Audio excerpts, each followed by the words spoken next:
Muy buenas noches, amables televidentes. Buenas noches para todos. Sean todos bienvenidos a esta nueva emisión de su programa Soluciones Médicas, Salud Educativa al más alto nivel.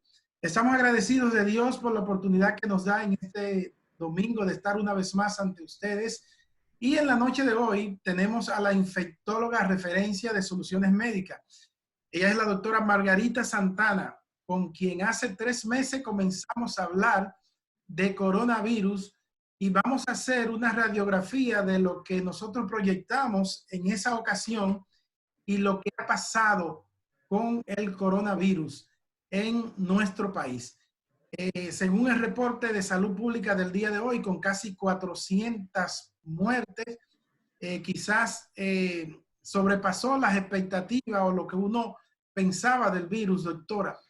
Pero, ¿qué nosotros pensamos y qué nos pensamos cuando hablamos hace 3 meses de lo que era el coronavirus y el impacto que iba a tener para con nosotros?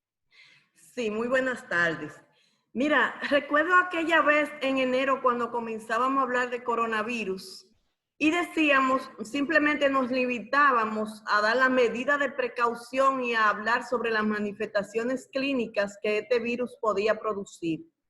En ese momento hablábamos de que podría ser una enfermedad viral tipo una gripe cualquiera, y que la magnitud del problema no lo conocíamos porque era una enfermedad nueva que no sabíamos en ese momento cuál era su comportamiento. También decíamos en ese tiempo que las cosas reales que decíamos podían ser no reales y viceversa. Y eso lo hemos visto. En el pasar de los días o de los meses que ya tenemos con la pandemia, hemos visto que realmente, aunque el 80% de la población puede ser inmune al virus, es decir, puede sufrir la infección por el virus y no tener ninguna manifestaciones clínicas, solamente se van a dar cuenta cuando se tomen una muestra para identificación de los anticuerpos y van a encontrar que tienen anticuerpos porque ya se han expuesto al virus. Hay otras personas que le da de forma leve o que le ha dado de forma leve, otra de forma moderada, pero hemos tenido casos muy graves y ya tú estás diciendo que a la fecha llevamos por los 400 muertos. Es decir, que lo que pensábamos que en el inicio era una gripe, podía ser como una gripe, vemos cómo se ha complicado. ¿Qué constante ha tenido esta pandemia? Que tal y como sucedió en China y en otros países, las personas más afectadas son los de la tercera edad, mayores de 60 años y con comorbilidades. Y esas son las personas que en nuestro país han tenido el mayor impacto. A las personas menores de 60 años que le ha dado la enfermedad ha sido mucho más leve. Doctora, es probable que los chinos nos hayan engañado, probablemente no se nos dijera todo concerniente a la enfermedad, o quizás ellos manejaron la pandemia o el brote en su país quizás de una manera diferente. ¿Qué pasó? Porque quizás lo que nosotros veíamos y lo que vimos que estaba ocurriendo en Wuhan, específicamente en la provincia de Hubei, en China, no es lo que hemos visto en países como Italia, países como España, el mismo Estados Unidos. Nos engañaron entonces en cuanto a la información que se dio acerca de lo que podía, de los estragos que podía causar este virus. Bueno, mira, son muchas las cosas que se dicen con relación a eso. Llama poderosamente la atención que sí en China fueron países específicos donde se produjo la pandemia, no afectó a todos los países de China. Sí, ellos hicieron una intervención muy fuerte y ya eso nosotros lo vimos. Con relación a los datos, eso se dice siempre en todos los países que esconden datos. Nosotros no podemos afirmar qué pudo haber pasado porque tú sabes que nos dirigimos por la Organización Mundial de la Salud, que es quien está dando la voz de alerta en estos casos, pero realmente llamó mucho la atención que solo se limitó a una sola ciudad de China, una o dos ciudades de China, y que lo pudieron limitar. Claro, las medidas que ellos tomaron fueron medidas muy aceptadas y quizá por eso la pandemia para ellos fue más corta. O sea, lo que usted quiere decirnos es que en relación a las medidas que ellas tomaron, quizás nosotros no hemos tomado en cuenta eso, o los países, ningún otro país ha tomado medidas que sean parecidas quizás, porque vemos que en ellos la cuarentena era muy rigurosa y las personas no podían salir y no se veía nadie en las calles. Ahí influyen varios factores. Recuerda que aquí es un país más, un país más organizado, es un país más desarrollado ¿No? y más educado y y todo que es eso dominado, influye. doctora, es dominado por una dictadura, o sea que hay que obedecer. Todo eso influye que en estos casos, si se quiere, se puede decir que eso le ha dado ventaja. Ok. Entonces, nosotros, doctora, ¿cómo hemos nosotros asimilado el virus? Nosotros lo hemos cogido suave, hemos entendido la magnitud del problema, se ha hecho, los hemos afrontado como debe ser. Bueno, mira, ¿qué te puedo decir? Eso tiene varias áreas por donde verlo. Desde el punto de vista de la economía y el Estado, se ha manejado mucho lo que es economía y la pandemia. Yo siento como que la balanza se inclina más a la economía que a la verdadera pandemia. Esa es uno. Desde el punto de vista de que todavía nosotros no sabemos en qué momento del virus, de la curva del virus estamos, de la pandemia. Si Que estamos no. llegando al pico, si Ok. estamos en el pico, hasta hoy yo no lo puedo asegurar, que yo sepa esa parte, dónde, en qué estamos. Si se está aplanando la curva, lo que estamos viendo es que tú sabes que una de las limitantes más grandes que hemos tenido es la disponibilidad de pruebas. Eso ha sido un problema por la causa que sea, que ha sido muy mal, muy mal. Y ya no han explicado las autoridades cuál ha sido la situación, que no se dispone de insumo y que se han limitado las pruebas. Por eso las pruebas se han limitado. En los países donde han hecho muchas pruebas, han logrado tener mejores resultados desde el punto de vista de impacto, porque saber qué cantidad de población está afectada da paso a tomar medidas más contundentes. Inmediatamente tú tienes un positivo, ya tú tienes la posibilidad de hacer aislamiento con esa persona y evitar que te siga contaminando a otros. Aquí se dice que se está haciendo, es posible que se está haciendo, pero con las pocas muestras que se estaban haciendo hasta las últimas semanas, eso ha sido un poco difícil y quizá por eso se van a detectar cada vez más casos a partir de que ya se están haciendo mucho más pruebas. La otra parte es la población. Mira, definitivamente la población no ha entendido la magnitud del problema, pero también tenemos que entender otra cosa. Y es que nuestra población es una población de bajo nivel educativo y de bajos ingresos económicos en la mayoría de los casos. Entonces, aunque hay muchas personas que pueden quedarse en casa, no la mayoría puede decir, me voy a quedar en mi casa tranquila y voy a tener mi comida segura, y por eso quizás se ven limitados a tener, o se ven obligados a tener que salir a la calle. Pero oí en un momento una persona que decía, yo mejor, no, para que me mate el hambre, que me mate el virus, y eso no lo creo correcto. No. Porque no creo que nadie se vaya a morir porque pase 1 o 2 meses con dificultad para comer como debe ser, porque no es que no va a comer. No es pasar hambre. No es que no va a comer definitivamente. Ahora, el virus te puede matar. Y lo más grande es la evolución de este virus. Mira, si le da a una persona de forma leve, lo pasa en su casa, si está aislado, es posible que no tenga mucha sintomatología, pero el aislamiento per se hace que esa persona se sienta enferma y es un aislamiento muy largo. Es aproximadamente 2 meses encerrado hasta tener pruebas negativas. Si se va a un hospital en la forma grave de la enfermedad, es un paciente que puede morir, pero también es un paciente que tiene una larga data hospitalaria, es decir, va a durar mucho tiempo ingresado, solo sin su familia, y eso también va a sufrir un impacto en el paciente. Es decir, la población todavía no creo que esté consciente de lo que es la magnitud de este problema. Es algo que nosotros quizás ni los padres de nosotros pudieron ver una pandemia y no ha tocado ver pasaremos a la historia, pero la verdad es que la población no ha entendido parte del problema. Claro, lo ha entendido en ciertas medidas, porque si te das cuenta, hay 3 medidas fundamentales para nosotros poder evitar de que este virus nos contagie. ¿Cuáles son esas 3 medidas primordiales? Primero, el uso de mascarilla. Segundo, el aislamiento físico, estar a más de 2 metros de las personas. Y tercero, la higiene de las manos, el constante lavado de las manos. Entonces, ¿qué vemos? Vemos que las personas están en la calle y vemos en ciudades, por ejemplo, como nosotros aquí en Santiago, que tú sabes que somos la tercera ciudad en más casos y también en muertes. Y tú ves a la persona en los bancos, en los supermercados, como que nada pasa ahí en la calle. Lo único que sí vemos que el 90% de la gente que está en la calle anda con mascarilla.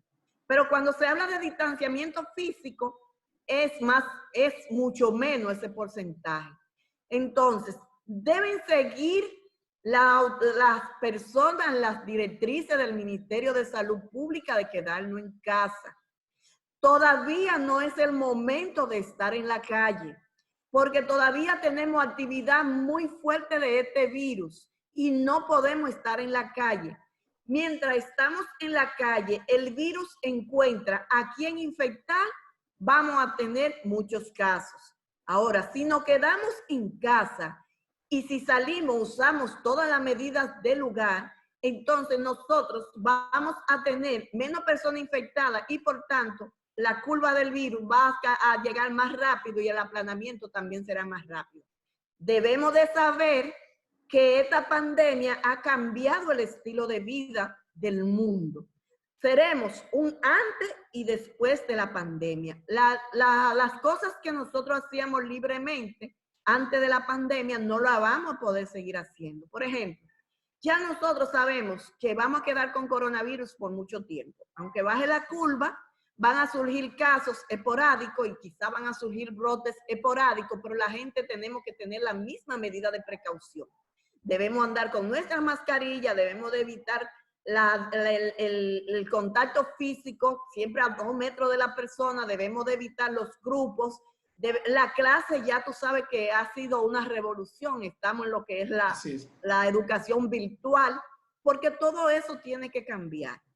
Y si las personas no hacen conciencia de la magnitud de la situación, vamos a tener cada día más casos y por tanto vamos a tener mucho más problemas por mucho tiempo.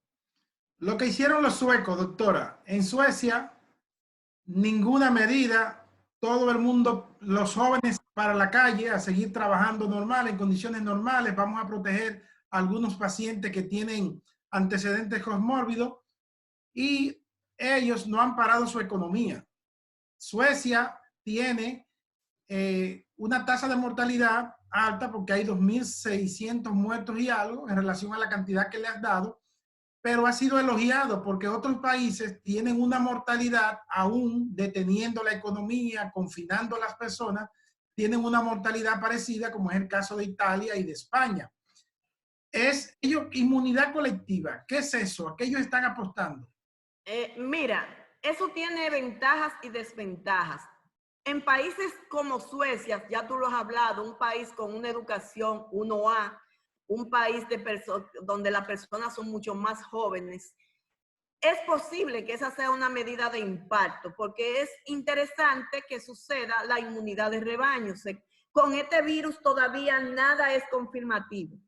Todavía no se puede decir que el que yo me haya expuesto al virus no puedo volver a ser infectada. Todavía eso no se sabe si es real o no es real. Pero sí se sabe que hay cierta inmunidad por X tiempo.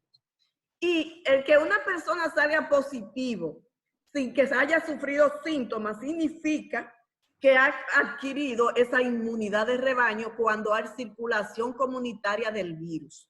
Eso está correcto. Pero a Suecia le ha dado resultado por la calidad de la persona que tiene, y mira que ellos han hecho restricciones a las personas mayores de edad. Y la educación, mira, es básico en todo esto, aparte del sistema de salud que también tiene. que es otra cosa por donde debe de verse las cosas. Usted fue presidenta de la Sociedad Dominicana de Infectología. Como sociedad especializada, al inicio de la cuarentena, la sociedad, junto con la Sociedad de Medicina Intensiva y Medicina Crítica, recomendó una cuarentena total, cosa que no se ha podido cumplir, quizás por algunos factores, algunos ustedes lo mencionaron ahorita, que fue de que muchas personas son pobres y viven del día a día y quizás no tienen y tienen que salir a producir el pan de cada día. ¿Hubiésemos tenido otro impacto en caso de que hubiese podido lograrse esa cuarentena total en los primeros 15 días? Mira, olvidándonos de las condiciones socioeconómicas de nuestras gentes, pienso que esa hubiera sido, al inicio, esa hubiera sido una medida de gran impacto para la disminución de este virus. Digo al inicio porque ya se puede hablar de la circulación del virus por todo, casi prácticamente por todo el país. Ahora, si tuviera en nuestras manos hacer cosas, en estas provincias donde hay la mayoría de los casos, sí hubiéramos tomado esa medida.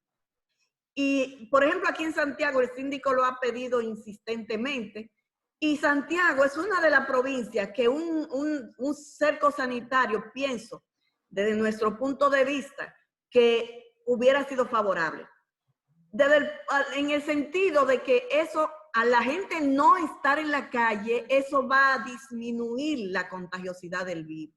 Eso va a disminuir el impacto. Si no encuentra gente en la calle a quien pegarse, no va a circular. Entonces, claro, vuelvo y te reitero, esas medidas tienen un impacto porque sabemos cuál es la población que nosotros tenemos. Pero en San Francisco lograron bajar, aunque la gente en San Francisco prácticamente ha seguido en la calle, pero este cerco sanitario ha ayudado. Otra cosa importantísima, que no sé si el ministerio lo está haciendo y si lo está haciendo, felicidades. Si nosotros, ya que no disponemos de la atención primaria, donde los barrios, los médicos familiares estén al tanto de la población, de que esa gente no me vaya al médico cuando... Mira qué fenómeno más importante. Si tú has tenido personas que han fallecido en Estados Unidos por esta pandemia, tiene la mayoría, el común denominador es que todos van 5 y 6 veces al médico. Y ya cuando van es porque no hay nada que hacer. Sin embargo, esa realidad es diferente en República Dominicana. Okay. Aquí en República Dominicana el paciente desde que se siente mal va al médico. Acude al médico. Aparte de que son de las medidas que el ministerio está diciendo, si usted siente los síntomas, vaya a su médico. Y también he oído decir que andan personas por algunos barrios que están localizando a esa persona, a esos enfermos que tienen síntomas y lo están llevando a los hospitales. Eso es fenomenal. Si eso se pudiera hacer en todos los lugares, te aseguro que las muertes fueran menos, porque resulta que las personas van al médico y la mayoría de los que se mueren son los que llegan cuando hay poca cosa que hacer, cuando ya tienen el cuadro respiratorio bien instalado y cuando ya quizá lo que hay que someterlo a la ventilación asistida. O sea que ese... O en su defecto tienen otra patología de base. Pero si tuviéramos esos médicos familiares que identifica a esa persona que tiene hipertensión arterial y que tiene síntomas y lo llega a su segundo o tercer nivel adecuadamente, es posible que esa muerte fuera evitable. O sea que ese modelo preventivo quizás no ha ayudado mucho. Además, yo pienso, doctora, que como nosotros tenemos un modelo curativo, eso hace que nosotros tengamos más instituciones de internamiento, más clínicas y más capacidad para ingresar pacientes que en un momento dado se podrían complicar, y eso quizás nos ha ayudado. Se habla acerca de la termolabilidad del virus, si no ha ayudado el clima o no ha ayudado. Al parecer parece que tiene cierta influencia porque no hemos visto quizás esos brotes masivos que, a pesar de que sabemos que hay un subregistro porque no se le ha podido hacer prueba y hay mucha gente que están esperando por prueba, por lo menos en la comunidad de nosotros viéramos la cantidad de personas que estuviesen afectados y no se está viendo así como en brote. ¿Nos ha ayudado un poquito la temperatura? Recuerda que estamos bendecidos por la Virgen de la Alta Gracia. Sí, yo pienso que el clima va a ser favorable para que esto sea menos impactante en la población dominicana. Esperemos que así sea, ya eso han salido estudios que han hablado de eso y se cree que los países tropicales con estos climas cálidos van a tener menos impacto con esta epidemia. Quiera Dios que así sea, mi querido amigo, Sí, porque lo necesitamos. así es. Doctor, al principio le dijo que había que utilizar obligatoriamente una mascarilla N95, pero esas mascarillas llegaron a verse al precio hasta de $1,000 por mascarilla. Incluso hubo un problema con una licitación del gobierno que estaban comprando las $1,000 cada mascarilla. Entonces, hemos visto que las personas ya no solamente están buscando la mascarilla N95, se están poniendo cualquier mascarilla, se están poniendo y están buscando porque ese está protegido. Sí. ¿Algo las otras mascarillas ayudan en el caso de que todos tengamos mascarilla o la N95 quizás debieran reservarse para una persona que estén ya más en contacto y con más riesgo de contaminarse? Sí, específicamente la N95 es recomendada para el personal médico que va a trabajar con el paciente, para el paciente que tiene la enfermedad, pero nosotros con una mascarilla quirúrgica podemos protegernos, con una mascarilla de cualquiera que tenga una tela gruesa, que ya hay muchas modas y muy bonita, que no permita que salga el flujo de saliva cuando nosotros hablamos y que no permita la entrada, que nos cubra nariz y boca, porque vemos mascarilla de la nariz, de la boca para abajo. No, tiene que cubrir boca y nariz, porque recordemos que el virus entra por boca, nariz y ojo. Si usted usa su lente, mantener su lente y desinfectarlo, y en su defecto buscar los lentes que también andan por ahí para protegerse de los ojos. Doctora, entonces, hay mucha gente que se quejan de que no pueden respirar cuando tienen la mascarilla puesta y si la usan por mucho tiempo se siente como asfixiando. Entonces, algunas veces vemos que se cubre la boca, pero tienen la nariz descubierta. Entonces, no hay mucha forma de protección porque uno de los focos donde puede entrar y que puede utilizarse y que puede contaminar es precisamente la nariz. Sí, eso es así.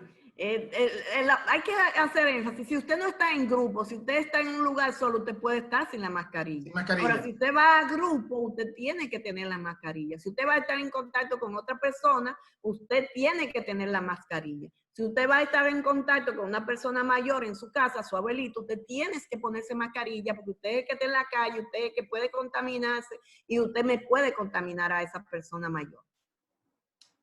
Desde el principio se dijo que no atacaba a los niños y que generalmente tenía predilección por ya personas de avanzada edad y que eran los que más iban a afectar.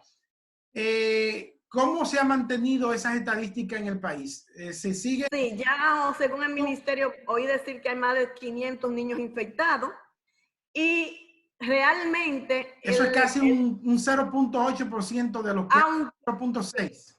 Sí, aunque la enfermedad le da más leve, no es que no le dé a los niños.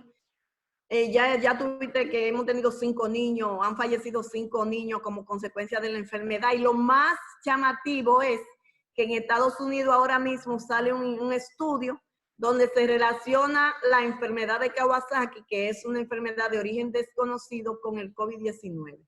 Y eso es una cosa que nosotros en nuestro país, que vemos con cierta frecuencia esta enfermedad, tenemos que tenerla en cuenta. Francia ha dicho que para el 10 de julio en el país ya hay 40 zonas, por ejemplo en Santiago se anuncia que las otras empresas, hay 40 empresas de zona franca que están trabajando, incluso muchos haciendo insumos médicos como mascarilla y fabricando alcohol gel, pero la sociedad, sobre todo el empresariado, quiere lanzarse a la calle porque no aguanta quizás los costes de tener sus empresas paradas, no estar produciendo. ¿Qué peligro tendría eso para la sociedad dominicana en la fase que estamos ahora? Bueno, mira, bueno, y reitero, la economía hay que tomarla en cuenta, pero más que la economía, la salud de las personas. Este no es un momento de estar hablando de que vamos a abrir el país. Se debe ir haciendo gradual y con los protocolos sanitarios del lugar, pero todavía no pensamos que sea el momento de abrir. Porque, ¿qué puede suceder? Rebotes. Si vienen rebrotes, va a ser mucho peor. Vamos a durar mucho más tiempo. Lo que estaba abierto quizá vamos a tenerlo que cerrar y es posible que se produzca más muerte. Entonces, hay que tener mucho cuidado con eso. En cuanto al tratamiento, doctora, hemos visto muchos protocolos de tratamiento y se está hablando de muchas cosas que sirven, desde remedios naturales hasta medicamentos que se utilizan tanto para los humanos como para los animales.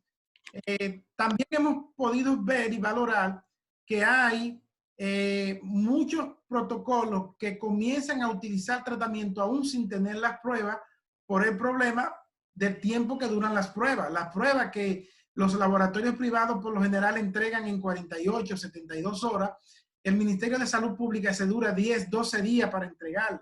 Entonces, quizás no se pueda esperar tener una prueba positiva para instaurar el tratamiento. Mira, nos ha ayudado el hecho de que nosotros, por ejemplo, utilicemos, en el caso mío, que yo veo muchas imágenes en pacientes que todavía no tienen prueba, pero que ya tienen daños a nivel del pulmón, y eso ayuda a que se le pueda comenzar tratamiento antes que esos pacientes se agraven más.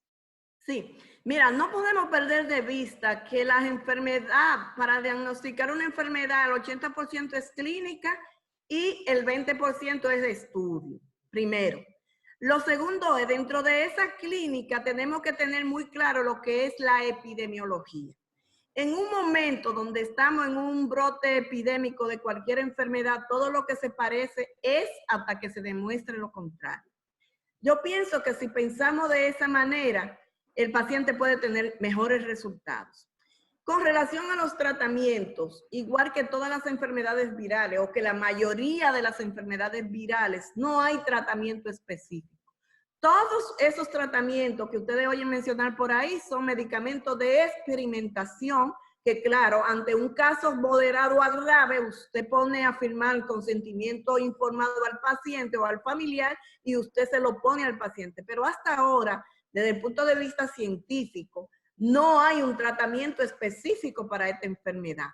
Se termina de hacer un estudio que es como se debe de documentar un medicamento efectivo para una enfermedad X cuando se hacen estudios randomizados, estudios clínicos, que dice que hay un antiviral que se usa en el tratamiento del VIH que puede ser efectivo y que en Estados Unidos ya están diciendo que se puede usar. Ese es el Remdesivir. Sí, pero todo lo que tú oyes hablar de ivermectrina, de cloroquina, que ha dado buenos resultados, de todo lo que tú oyes hablar son medicamentos experimentales y que es bueno que la población entienda que no puede tomar esos medicamentos sin autorización médica, sin evaluación cardíaca por los efectos que tienen estos medicamentos.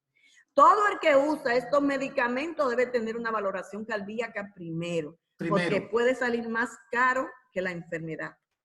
La ivermectina, que usted la mencionó, y que hay un grupo en Puerto Plata que le ha dado muy buenos resultados, hay otros países, creo que en Australia se hizo un estudio donde in vitro se neutralizaba el virus en 48 horas con ivermectina. ¿Qué usted cree de este fármaco? Bueno, lo que le ha dado resultados, ellos tendrán que hacer esos estudios randomizados para que puedan tener su marca de que realmente funciona, pero hasta ahora es uno de los medicamentos de experimentación. Miren, doctora, una de las cosas más esperadas todos los días a las 10 de la mañana son los boletines del ministro de Salud Pública. Son tan esperados casi como los boletines que se dan en tiempos electorales, donde la gente está esperando para ver quién ganó y cómo cambian los números en cada boletín. Yo me he dado cuenta y le he dado seguimiento de que cuando comenzamos el virus, nosotros teníamos una tasa de positividad de 35%. Me explico para que me entienda la amable teleaudiencia. Estamos hablando que de cada 100, 35 estaban saliendo positivos. Pero ahora la tasa de positividad está en 19%. ¿Qué significa eso desde el punto de vista epidemiológico? Mira, desde el punto de vista epidemiológico, ¿estamos disminuyendo? ¿Nosotros estamos disminuyendo, se están disminuyendo los casos o quizás se le están haciendo pruebas a personas que no califican? se están haciendo más pruebas a personas que no, a todas, como debe de ser. Debe de hacer prueba a toda la población. Mientras más pruebas hay, la mortalidad se va a reflejar mucho más baja en función, es decir, mientras más positivo tenemos y los números de muertes siguen como van, entonces eso nos puede dar una tasa de mortalidad o de letalidad mucho más baja. A medida que más positivo tengo, menos tasa de letalidad en función al denominador que viene siendo el número de defunción, al numerador. Ok. Doctora, ¿usted comenzó a trabajar ya? ¿Está trabajando? No, Hay mucha preocupación. Hay mucha preocupación. Sí, porque esa es una de las cosas que también va a cambiar, sobre todo. Lo más importante es que los pacientes entiendan que aunque se limiten a salir de la casa en este momento para no exponerse, y sobre todo en los centros de salud, no es que el virus anda volando en todos los centros de salud, eso no. Se toman las medidas del lugar. Por ejemplo, yo puedo decirle a mis pacientes que a partir de la próxima semana ya nosotros estaremos trabajando por cita, que la persona que vaya al consultorio debe de ir con una mascarilla, que va a encontrar en mi escritorio, en el escritorio de mi secretaria, alcohol gel para lavarse las manos, que debe ir solamente una sola persona con el paciente. Deben de llamarme a mí o a mi secretaria para coordinar la cita. Entonces vamos a citar un número X de pacientes, cuestión de no evitar nosotros tener que hacer mucho acúmulo de personas. Importante, sé que estamos viviendo un momento muy difícil en donde todos tenemos que ayudarnos. Yo quiero pedirle a mis pacientes que ven mucho tu programa, que no quiero que nadie se me quede en la casa con una dolencia porque no tenga lo de pagar la diferencia. Si usted no tiene, yo lo voy a ver con el mismo amor y de la misma manera que lo veo cuando usted me paga la diferencia. Lo que no queremos es complicaciones porque usted no pueda ir porque no tenga una diferencia, y no queremos complicaciones porque usted tenga miedo. Usted me llama, me dice lo que tiene el niño, le voy a decir venga o quédese en la casa. Pero ya tenemos que irnos adaptando a nuestra nueva estilo de vida, que tiene que ser así. Y no podemos, nosotros sí como médicos, creo que no debemos detenernos, porque hay personas que no solamente se enferman de COVID, las personas que necesitan su chequeo porque tienen hipertensión, porque tienen otra enfermedad de base, nosotros tenemos que darle el servicio. Ahora sí tenemos que tener nuestro protocolo para poder atender a esos pacientes. Y vuelvo y reitero, mis pacientes, mascarilla, todo, encontrarán alcohol gel para lavarse la mano antes de entrar al consultorio. Me verán a mí vestida diferente, lamentablemente. Sí. Y no quiero que se me queden si sienten alguna dolencia. Pueden ir a mis consultas. No puedo decir que de forma gratuita, pero porque no tenga, no debe dejar de ir a la consulta. Tienes que ir. Sé que es un momento muy difícil para todos y donde todos debemos de colaborar el uno con el otro. Y más los pacientes que tienen a uno como su médico de confianza, no creo que debemos de negarnos en los momentos en que más lo necesitan. O sea que usted ya a partir de mañana lunes va a reabrir su consulta. A partir de a mediados de semana ya nosotros estaremos aceptando llamadas para citas. La secretaria y yo estaremos recibiendo llamadas para citas. Y dependiendo de X cantidad de pacientes, le vamos a decir venga hoy o venga mañana. Y dependiendo de lo que tenga el paciente, porque es preferible que me llamen a mí, me expliquen lo que tiene el paciente y yo le voy a decir las medidas que vamos a tomar. Bien, un mensaje final, doctora, para toda nuestra amable teleaudiencia y que usted nos recuerde el número de consultorio en Clínica Unión Médica. Ok, mira, lo primero es que tengo la esperanza de que a todas cosas malas se le sacan cosas buenas. Y en eso creo que la pandemia nos va a dejar como cosa buena que necesariamente nuestro sistema de salud tiene que cambiar. Sea quien sea, tiene que cambiar. Segundo, la población, entiendan que esto no es un juego, esto es una realidad. Y solo el que le ha tocado de cerca puede decirlo.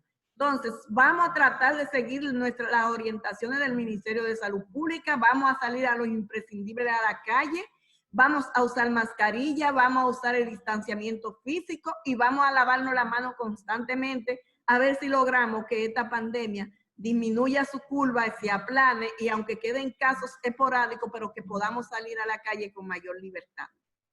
Bien. ¿Su consultorio en Clínica Unión Médica? Clínica Unión Médica, consultamos a partir de las 3 de la tarde de lunes a miércoles, jueves y viernes de 11 a 2 de la tarde. Usted llama al 226-8686, extensión 4215, o a mi celular 809-841-7640 y ahí coordinamos la cita. Bien. Señores, agradecemos a la doctora Margarita Santana. Ella es pediatra infectóloga de Clínica Unión Médica, quien nos ha acompañado en esta noche haciendo un recuento de lo que ha sido la pandemia del coronavirus en nuestro país.